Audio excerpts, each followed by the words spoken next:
This episode of Community Sanctorum is titled Invested.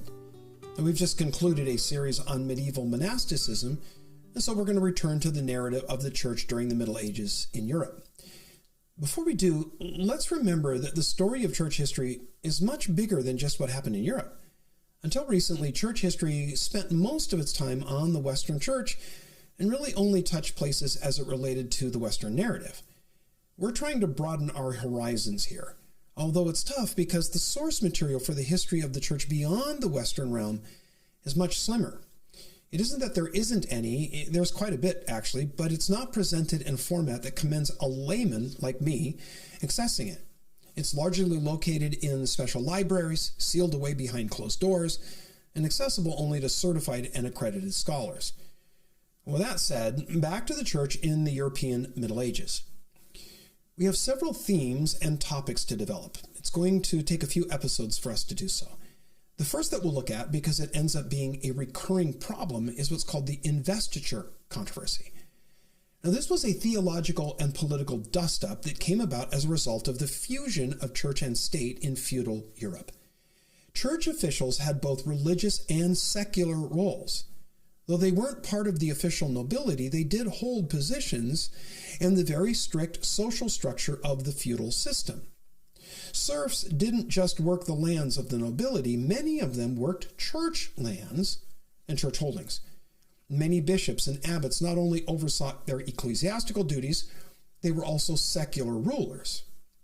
And you can imagine how these clerics were torn in their loyalty between the Pope, far off in Rome, and the much closer secular feudal lord, whether duke, earl, count, baron, to say nothing of the emerging kings of Europe at that time. When the Roman Empire dissolved in the West, the role and responsibility of civil government often fell to church officials. Most people wanted them to step in. So when feudalism took hold, it wasn't a difficult transition for these religious leaders to be invested with the duties of secular rule.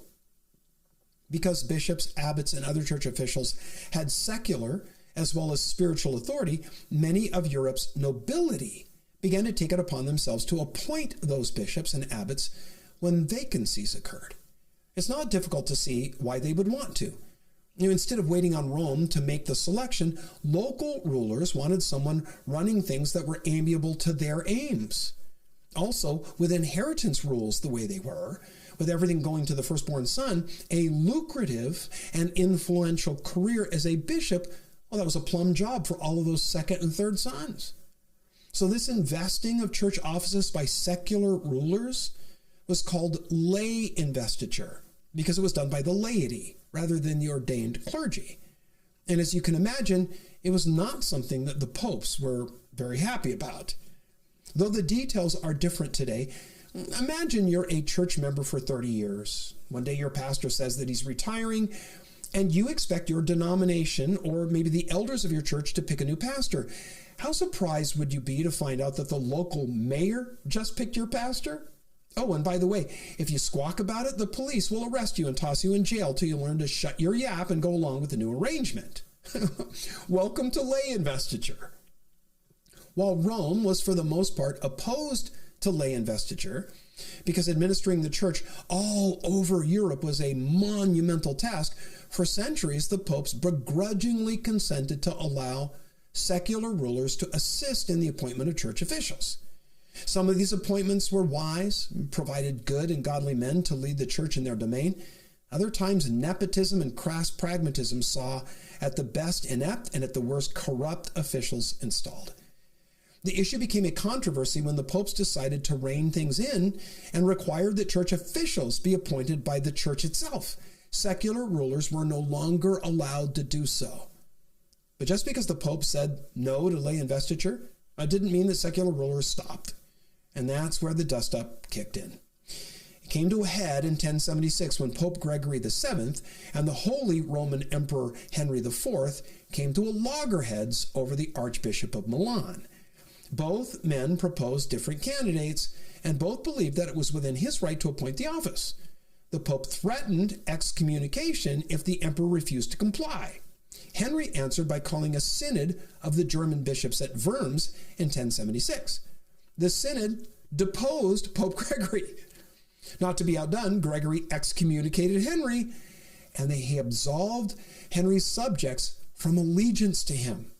Now, this is a deft move, since at the time, Henry and his Saxon nobles were at odds with each other. These nobles then demanded that Henry reconcile with Gregory within a year or forfeit his throne. So the emperor was forced to make peace with the Pope in a famous meeting at Canossa. Henry demonstrated his contrition by walking around the castle where the Pope was staying for 3 days in the snow, barefoot. The Pope reversed the excommunication and received the emperor back into the faith. Now, we would think that's the end of the story, and it would be a happy one, right? Well, not quite. Henry leveraged his return to favor in a campaign against the Pope. He marched on Rome and set up a new pope. Gregory died in exile. Still, Pope Gregory's position on investiture eventually prevailed. In 1099, Pope Urban II decreed that anyone who either gave or received lay investiture was to be excommunicated. In 1105, a moderate compromise was reached at Bec and ratified at the Council of Westminster 2 years later. The Holy Roman Emperor Henry IV was followed by, can you guess it? Yeah, Henry V. It was during his reign that the papacy ultimately won the investiture struggle. At Worms in 1122, a concordat was drawn up in which the emperor agreed that the church could elect bishops and abbots and invest them with their office, although elections were to be held in the presence of the king. He was prohibited from influencing the decision by simony, that is the sale of religious offices, or the threat of violence. While it was the church who selected her clergy, it was the secular rulers who handed the symbols of their authority in the form of a crozier and a ring, representing their role as a shepherd of God's flock, and that they were married to the church. By allowing secular rulers a hand in the bestowal of the symbols of the office, it conveyed the idea that the bishop's duty to support the secular ruler. Now, the political intrigues that flowed from this dual loyalty of church officials across Europe, it's a thing of legend, literally. I'm guessing that many of you have seen at least one movie that captures the intrigues that ruled the political and religious scenes at this time. Despite the Concordat of Worms in 1122, there were a few of Europe's nobles who continued the practice of lay investiture. And there were plenty of their appointees willing to go along with them because they were being appointed to some pretty cushy posts. But eventually, lay investiture was set aside as feudal society gave way to the modern world. Now, I want to round out this episode with a review of an aberrant doctrine that kept resurfacing in the church of both the East and the West. It was an attempt to understand the person of Christ. Adoptionism had an early origin being advocated by the Ebionites in the 2nd century. The famous Gnostic heresiarch, that is a lead heretic, a guy by the name of Cerinthus, taught a form of adoptionism. While the details of adoptionism vary from time to time and place to place, the basic idea is that Jesus was merely a human who was adopted by God into his role as Messiah and Savior. The nature of this adoption, that is, what it affected in Jesus, is where adoptionists differ. That, and when exactly God the Father adopted Jesus, the man, to become the Son of God. Now, some think that it occurred at his baptism, others at his resurrection, and still others at his ascension. Adoptionists all concur with Jesus' humanity, but they deny his eternal essence as God the Son. They say he became God the Son due to his morally excellent life. Now, the church declared adoptionism a heresy at the end of the 2nd century, but it continued to find a home in the work of several teachers and groups in the following centuries, right up through the Middle Ages and into some groups today. The term adoptionism is used to describe another but very different flavor of the idea that arose in Spain during the 8th and 9th centuries. To differentiate it from classic adoptionism, which starts with the human Jesus who becomes the divine Christ by adoption, historians refer to this later heresy as Spanish adoptionism. It begins with God the Son adopting a human form, so it's kind of a flip of the previous one, but not really the human nature that went with it. The first to articulate this view in the late 8th century was Elipandus, the Archbishop of Toledo. His views were quickly seized on by his opponents and declared heretical. His supporters were summoned to appear before Charlemagne, whose clerics were able to persuade them away from their aberrant beliefs. Now, that ought to have been the end of the matter. They'd been treated civilly and with respect by the emperor, but when they arrived before the Pope in Rome, they were publicly humiliated.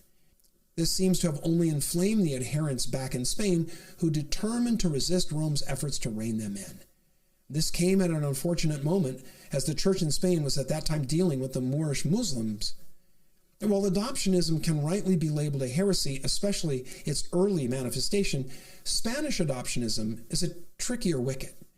I don't want to get into the technical details of the theology, so let me just say that there are some New Testament passages that at a surface reading seem to speak of Jesus with two sonships. When those passages are viewed through the lens of some of the early church fathers, one can see a subtle nod toward the core ideas of Spanish adoptionism. It gets back to something that we've spoken of often here, and that's how to understand and then to articulate the nature, person, and identity of Jesus. It's been said that theology is the fine art of making distinctions, and those distinctions are expressed, of course, in words. Finding the exact right word has proven to be the angst-filled work of centuries and some of the keenest minds in history. Though Spanish adoptionism was effectively quelled by the 10th century, it resurfaced in the 11th and 12th to once again enjoy a brief moment in the sun, but then it died out once more. It's the ancient classical adoptionism that's enjoyed a bit of a resurgence in modern times and a flavor of liberal Christianity. In this brand of adoptionism, Jesus is a man who, by his exemplary moral path, becomes an enlightened agent for God's Spirit to work through. This liberal, progressive Jesus isn't a savior so much as an example.